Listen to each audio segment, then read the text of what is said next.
নমস্কার, আপনারা দেখছেন জেলা বার্তা। আপনাদের সঙ্গে আমি শান্তিপ্রিয়া। বাল্যবিবাহ ও বাল্যশ্রম রোধে সোমবার সচেতনতামূলক র্যালি আয়োজিত হল রাজনগরে। দিন দিন বেড়ে চলেছে বাল্যবিবাহ। এই বাল্যবিবাহ এবং বাল্যশ্রম প্রতিরোধ করার লক্ষ্যে বীরভূম জেলা শাসকের নির্দেশ মতো রাজনগর উচ্চ বিদ্যালয়ের তরফে সোমবার এলাকার বিশিষ্টবর্গ ও ছাত্রছাত্রীদের নিয়ে একটি সচেতনতামূলক র্যালি আয়োজিত হলো। বাল্যবিবাহ সমাজের একটি বড় ব্যাধি, এটাকে যেভাবেই হোক প্রতিরোধ করতে হবে এবং এই লক্ষ্যেই জেলা শাসকের নির্দেশ মতো এলাকার সাধারণ মানুষের মধ্যে জনসচেতনতা গড়ে তুলতে হাতে প্ল্যাকার্ড নিয়ে এই র্যালি রাজনগর বাজার পরিক্রমা করে। জনসচেতনতামূলক এই র্যালিতে অংশ নেন রাজনগরের বিডিও সুভাষিস চক্রবর্তী, রাজনগর পঞ্চায়েত সমিতির পূর্ত কর্মাধ্যক্ষ সুকুমার সাধু, সহসভাপতি পরিমল সাহা, শিক্ষা কর্মাধ্যক্ষ মালতী ভারতী, রাজনগর থানার এসআই অরিন্দম দেবনাথ, ভারপ্রাপ্ত প্রধান শিক্ষক কৌশিক দত্ত, পঞ্চায়েত প্রধান, উপপ্রধান, পরিচালন সমিতির সদস্যগণ সহ অন্যান্যরা।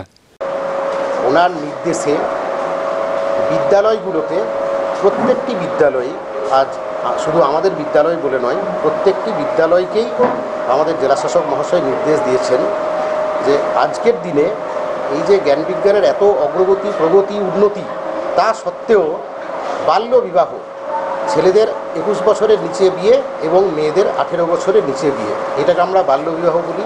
সেই বাল্যবিবাহ এখনও পর্যন্ত আমাদের সমাজে এই আধুনিক যুগেও থেকে গেছে, যার ফলে সমাজের একটা বড় অংশের শিক্ষার্থীরা শিক্ষা থেকে বঞ্চিত হচ্ছে। তাদের 21 বছরের নিচে, 18 বছরের নিচে বিয়ে হয়ে যাচ্ছে, যার ফলে সে যথাযথ তার শারীরিক মানসিক বিকাশটা হচ্ছে না এবং পড়াশোনাটা তো সে কমপ্লিট করতে পারছেই না। মেয়েদের ক্ষেত্রে বিশেষ করে আমরা বেশি সচেতন থাকব। তার কারণ হচ্ছে মেয়েদের শারীরিক গঠন এমনই যে 18 বছরের নিচে তাদের বিয়ে দিয়ে দিলে তাদের। খান আরশাদ, ভয় টিভি, রাজনগর। নিয়ে নিচ্ছে একটি ছোট্ট বিরতি, ফিরে আসছি বিরতির পর। সঙ্গে থাকুন ভয়ের সঙ্গে নির্ভয়ে। সিউড়িতে অত্যাধুনিক চিকিৎসা পরিষেবা নিয়ে এলো সৃজন পলিক্লিনিক। ওষুধের দোকান সহ অত্যাধুনিক মানের প্যাথোল্যাব, কম্পিউটার তথা অত্যাধুনিক মেশিনে রক্ত, মল, মূত্র ও থাইরয়েড পরীক্ষার সঙ্গে এখানে রয়েছে বিশিষ্ট চিকিৎসকদের বসার চেম্বার। রোগীদের স্বাচ্ছন্দ্যের কথা ভেবে সম্পূর্ণরূপে এসি নিয়ন্ত্রিত সৃজন পলিক্লিনিকে রয়েছে বসার সুবন্দোবস্ত, বিশুদ্ধ পানীয় জল ও টয়লেটের ব্যবস্থা। এখানে বসছেন সিউড়ি সদর হাসপাতালের বিশেষজ্ঞ চিকিৎসক সহ অন্যান্য শহর ও হাসপাতালের বিশিষ্ট চিকিৎসকরা। সৃজন পলিক্লিনিক ও path lab, Suri, Birbhum.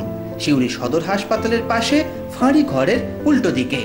Mobile number 8373071019, 9474437713, 9434326822। ফিরে এলাম বিরতির পর। শ্রীনিকেতন ও শান্তিনিকেতন উন্নয়ন পর্ষদে শুরু হচ্ছে গীতাঞ্জলি উৎসব। শ্রীনিকেতন ও শান্তিনিকেতন উন্নয়ন পর্ষদে গীতাঞ্জলি উৎসব 2025 আগামীকাল মঙ্গলবার থেকে শুরু হবে। এই উৎসবে বিশিষ্ট সঙ্গীতশিল্পী ও সঙ্গীত পরিচালক জিৎ গাঙ্গুলিকে গীতাঞ্জলি সম্মান 2025 প্রদান করা হবে। গীতাঞ্জলি অডিটোরিয়ামের এই অনুষ্ঠানে সকলের অবাধ প্রবেশ করা হয়েছে। আজ রাজ্যের মন্ত্রী চন্দ্রনাথ সিনহা এই গীতাঞ্জলি উৎসব উপলক্ষে সাংবাদিকদের সাথে একটি বিশেষ বৈঠক করেন।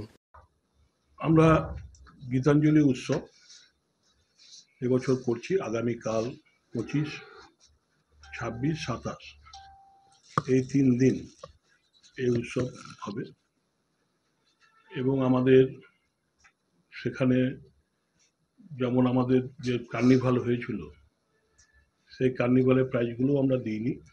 এই 26 তারিখে আমরা সেই কার্নিভালের প্রাইজগুলো দেবো। তার সঙ্গে আমাদের 27 তারিখে যে আমাদের গীতাঞ্জলি উৎসবের কমিটি যে আছে সেই উৎসব কমিটি থেকে আমরা জিৎ গাঙ্গুলিকেও সম্মানিত করব এবং সেদিন 27 তারিখে ওনারও সম্মানিত উনি হবেন। তার সঙ্গে সঙ্গে কিছুটাও মানুষকে, বোলপুর শহরের যে 22টা ওয়ার্ড, সেই 22টা ওয়ার্ডের মানুষকেও সম্মানিত করবেন।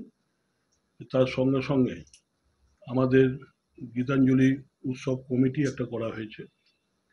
সেই কমিটির চেয়ারম্যান করা হয়েছে গৌতম ঘোষকে, চিত্র পরিচালক গৌতম ঘোষ, আজকে ওনার থাকার কথা ছিল, কিন্তু একটা বিশেষ কারণে উনি বোম্বে চলে যান। সেই জন্য আজকে এই সম্মেলনটাই, সাংবাদিক সম্মেলনটাই গৌতম ঘোষেরই করার কথা ছিল। তাই যাই হোক, উনি একটা শুভেচ্ছা পাঠিয়েছে, কালকে সেটা আমরা মানুষের সামনে তুলে ধরব।